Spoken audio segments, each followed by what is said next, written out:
G'day there, I'm Dana from Puwaka Valley. Today we're going to be showing you how to preserve plums in syrup. If you're new here, I'd love it if you would hit the subscribe button and the notification bell so you can keep up to date with all our videos.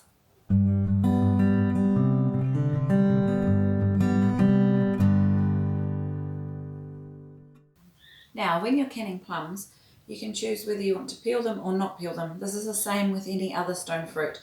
To peel them, you simply cut an X in the end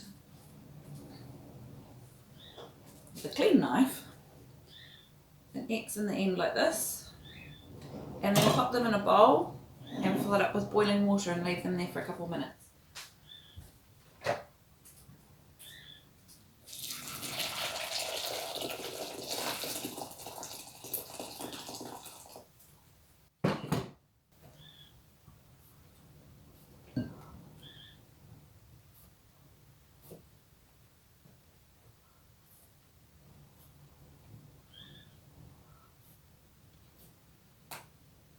Alternately, you can do it in a pot. While they're sitting there getting themselves peeled, we'll talk about jars. These are the jars that I use to can stone fruit. In New Zealand we get these short fat ones. It's not as easy for us to get the taller ball ones. So you can choose whether you want to store them in the taller jars, either a quarter or a litre, or the pint/half litre jars. So these are half litre jars, and then of course you're going to need some screw bands to pop on the top and some new seals. These seals are brand spanking new out the box. You can, I know they say to never reuse them, but some of them come off perfect like this, and you just have to use your common sense. If they've got no dents, no scratches, the rubber's in really good nick, and it's not gross, then I have actually successfully reused them. But health and safety, I guess they say to use brand new ones every time. This is one that's come off a can of meat, and as you can see, despite being thrown through the dishwasher, it's still gross and covered in protein. It's got a big chip out the side of it. I would not reuse that one. However, this one, if you held it up next to a brand new one, you wouldn't know the difference, and it'll probably seal no problems. You do risk them not sealing, and that's the only thing with reusing old ones. So when you're canning plums or any other kind of stone fruit, what you want to do is preheat your jars so that when you're putting the hot fruit and the hot syrup in, that they're not cracking. To heat your jars, set your oven to 100 degrees Celsius, or I think it's 200 degrees Fahrenheit. Pop your jars in a tray like this to make them easy to get in and out, and pop them in the oven for 10 minutes.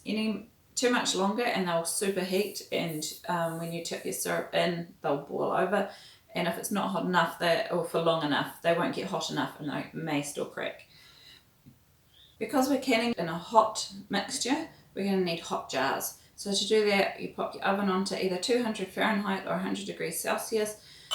Put your jars into a tray like this so that when you're pouring your liquid in, it doesn't slop all over your bench, and it makes it easier to carry them all as one. So pop them in there for 10 minutes just to heat up.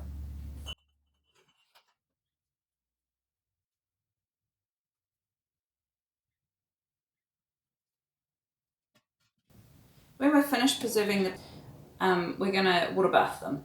And so to do a water bath, you need a big tall pot. This is actually my pressure canner, but I'm not using it as a pressure canner. It's just my only pot that also has a rack to go on the bottom.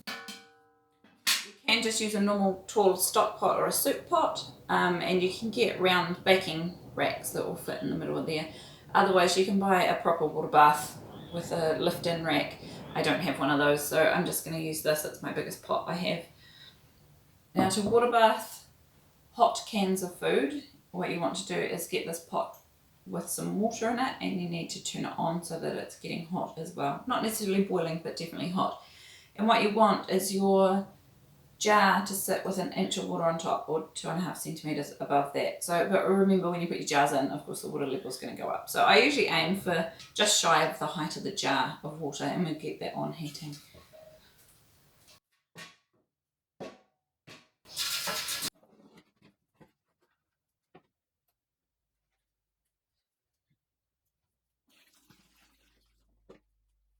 Now, to take the skin off these plums, you'll find that it's just sort of lifted up and you just sort of peel it away. That one's not so well done.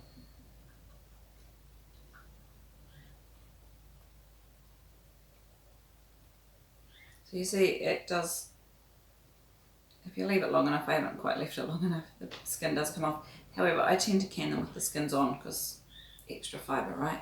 Now what you want to do is cut them.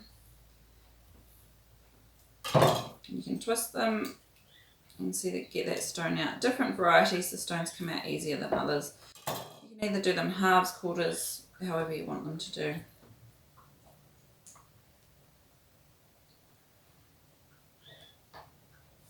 I tend to quarter my fruit because it's a wee bit easier to fit lots in the jar at the end of the day.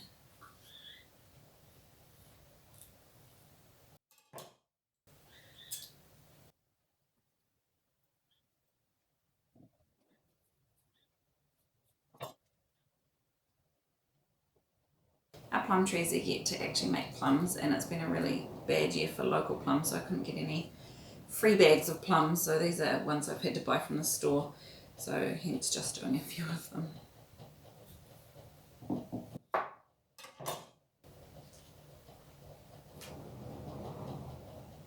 So when you're preserving plums, once you've got them cut and the stones are out and the skins are off or on depending on how you want them, the next thing to do is to cook them gently in a simple syrup. So a simple syrup, we're just going for sort of more of a light syrup, so it's a half sugar to a whole, so half a cup of sugar to a whole cup of water, or a whole cup of sugar to 2 cups of water, depending on how much fruit. You just want enough to pretty much just cover the fruit in the pot.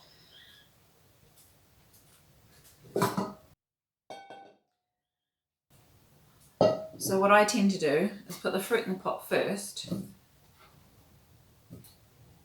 and then work out how many cups of water you need, and then add the sugar on top of that.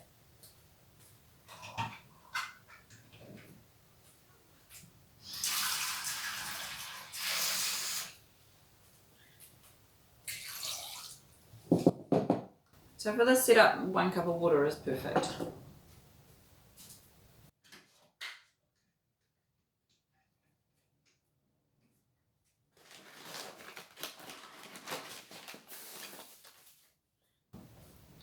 So I will add half a cup of sugar, and then we'll just put it on the stove to just bring it to a simmer, just to soften the fruit enough. Stone fruit can hold a wee bit of air in the actual fruit itself, so the upside to hot packing it is that you cook the fruit a little bit, it gets that air out, so you're getting more fruit in the jar. You can cold pack stone fruit when you're preserving them, but you'll find that by the time you water bath it, or if you're not using sugar, if you're preserving without sugar, you'll have to pressure can them, but you'll find that your fruit will float to the top and you'll have a boatload of syrup on the bottom. So I find that hot packing is the best method.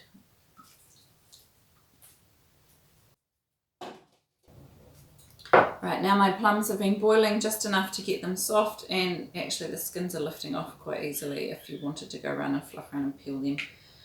We're going to swap to an overhead view so you can see me tipping them into cans.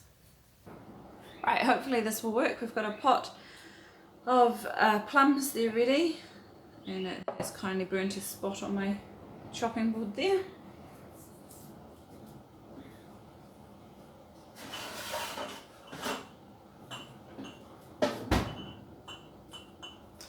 Now these are our hot jars that we heated up already.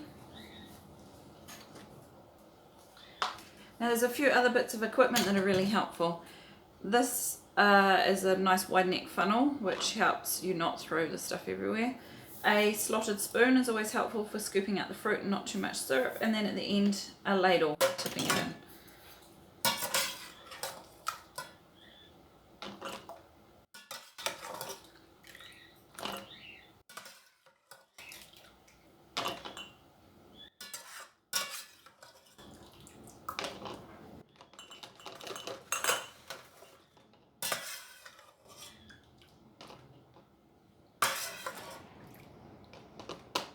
Once your fruit is full pretty much to the top of the jar, you don't want to squash it in there, but you do want it in fairly firmly. and then you can ladle in your hot syrup. You want to leave a gap at the top of about 1/2 inch or 1 centimetre.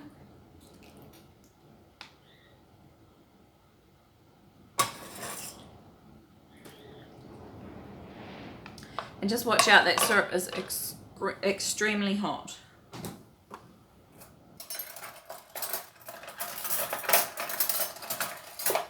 The next thing you want to do is just grab a knife and run it around the edge, just letting out the wee air bubbles that are hiding around there. And as you can see, the water level drops, the syrup level drops a little bit if you've got air bubbles that you've popped. So just top it up with a little more syrup.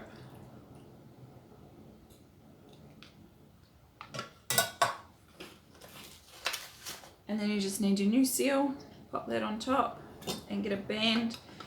And you want to do fingertip tight, which is one of those things that they say all the time but they don't really explain. What they mean is as tight as you can tighten with just your fingers. Oh, that jar's hot. To do that you're going to have to hold the jar somehow, maybe not with those.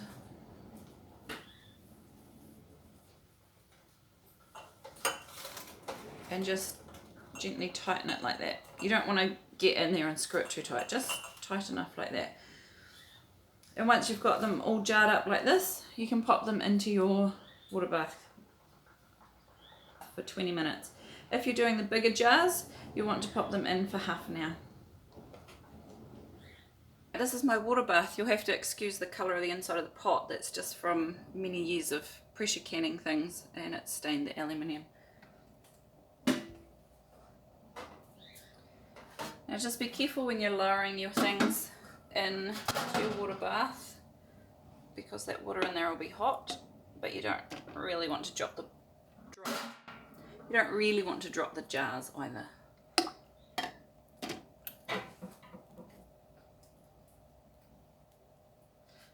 As you can see, I'm actually mix water bathing here. Oh, that's getting a wee bit hot. And it actually doesn't matter if you're running a water bath, it doesn't matter how many different varieties you put in there.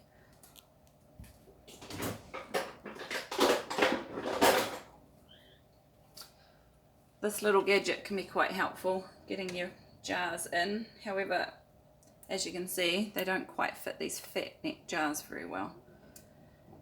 But it's better than boiling my fingers off. So then you want your water sitting about 1 inch above the tops of those, which we're about close to. Bring it up to boiling and give it 20 minutes to boil. Now once your jars have finished in the water bath, you can lift them out. You'll need one of these.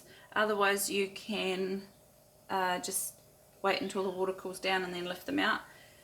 But you do risk the seals not working. So you want to use one of these, lift them out and sit them onto either a wooden board or onto a folded towel.